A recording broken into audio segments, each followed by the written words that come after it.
Welcome to Steaming on the Kitchen Table. This is part 2, using my model steam engine test plant with two very different Stuart Sirius steam engines, running together at the same time in the kitchen. This cabinet on my kitchen windowsill is where part of my collection lives, and the vacant space is normally occupied by these two. These are a pair of Stuart Sirius steam engines built in quite different ways. The one on the right-hand side dates from World War II, when once upon a time it was fitted into a Firefly generating set. These were dropped behind enemy lines to allow covert charging of radio batteries. It probably wasn't a success. The smoke from the fire and the noise from the engine would probably attract the attention of an armed patrol. I rebuilt the green one a while ago that was built by a hobbyist. I'm going to carry on talking for a while, but I'll light the gas first. I'm timing this video using the stopwatch app on my phone. Just out of curiosity, I want to see how long the run is. As in the previous video, I am not using a full tank of gas. I'm saving that for the next steam test because I'm going to need all the heat I can get. And as you've just seen, I'm filling the water tank using the kettle, but it is cold water, not hot. Here already I am 10 minutes into the test. There is some steam in the boiler but nothing registering on the gauge, but there's enough to blow the bubbles out of the water gauge and warm up the engines. As I've had the steam taps open from the beginning, these are now too hot to touch. The timing is good on both of these engines but different. The timing on the red one is perfection and it's advanced. The timing on the green one is a little bit retarded. Here you can see some of the obvious differences between the two engines. Nearly 27 minutes into the test and there is enough steam to start the engines. The engines are both sat on a ribbed rubber mat. This was given to me by my friend Andrew.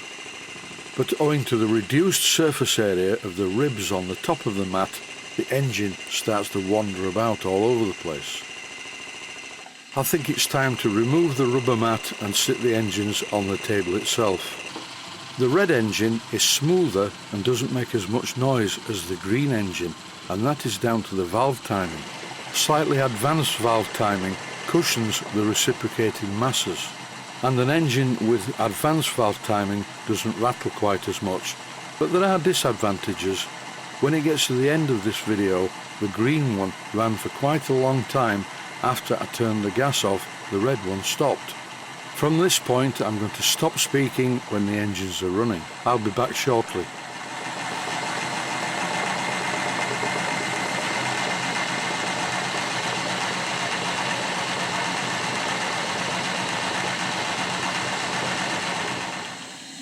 Just like on the green one, there is a dipstick fitted to the red one, but it's a different arrangement.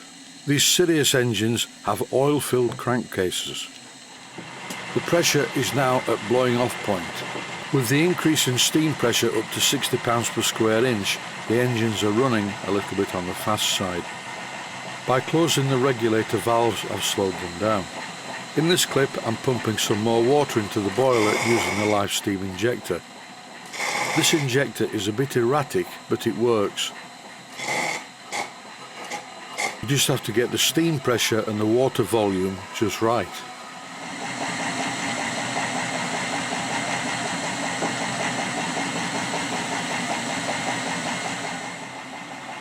The gas tank is sat in a tub of water which originally was tepid. Now it's very cold, so I'm tipping this out and I've refilled it with some cold water from the kitchen tap. A serious health and safety warning: you must not immerse your canister of gas in a tub of hot water. The water is only there to prevent the gas tank from chilling, not to heat it up.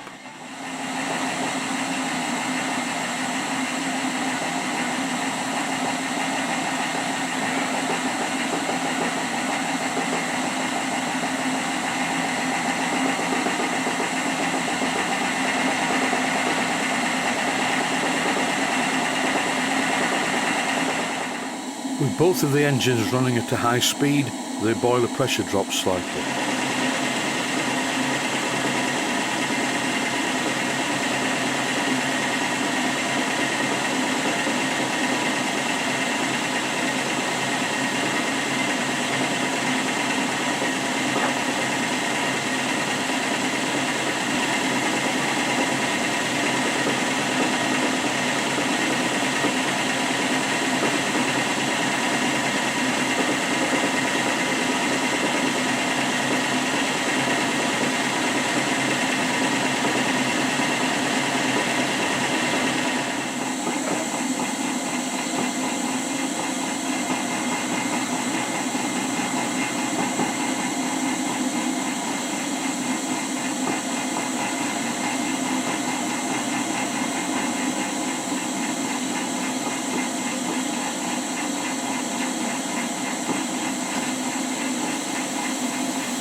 Once I reduce the speed of the engines, the boiler starts to blow off again.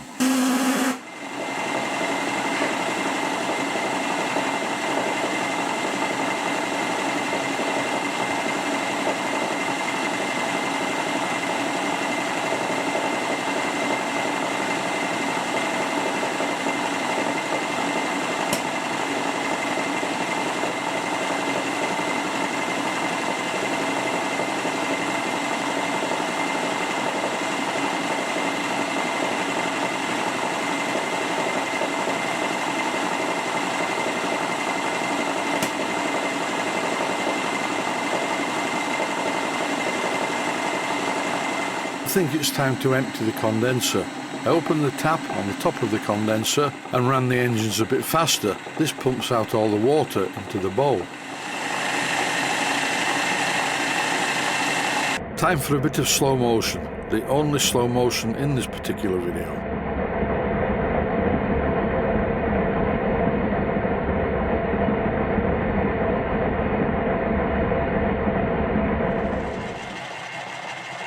Now it's time to see how long the engines run with the gas turned off. Because this 6-inch diameter boiler contains a lot of copper, it retains the heat for quite a while after you remove the heat source.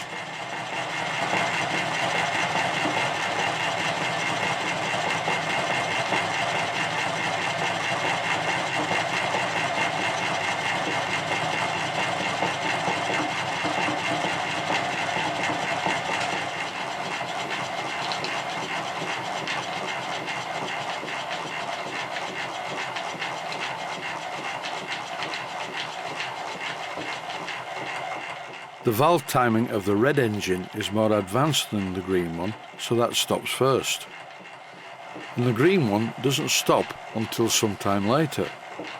The green engine is a little bit clunky, but I don't really mind that, because the red engine was made during World War II, when at the time the engineering standard made it possible to manufacture Merlin Spitfire engines using micrometers and calipers and manually operated machines. No computers whatsoever. That is it, the engine finally stops, and the test has lasted just over an hour. I disconnected the piping from the engines, squirted WD-40 into the inlet ports, followed by steam oil, and here I'm running the green engine using compressed air, which blows all the water away from the pistons and valves. I did exactly the same with the red engine, but I am running it a little bit faster. You can see the emulsion of oil and water coming out of the exhaust port. And that is it from this episode of Steaming on the Kitchen Table. Stay safe, stay healthy, thanks for watching, and I hope you found it useful. Please take the time to visit my main Steam Models website and click on the section of the website that says Video Playlists. And by doing that, you can find other videos that you may like to watch. And by using the playlists, you can actually watch the videos back to back.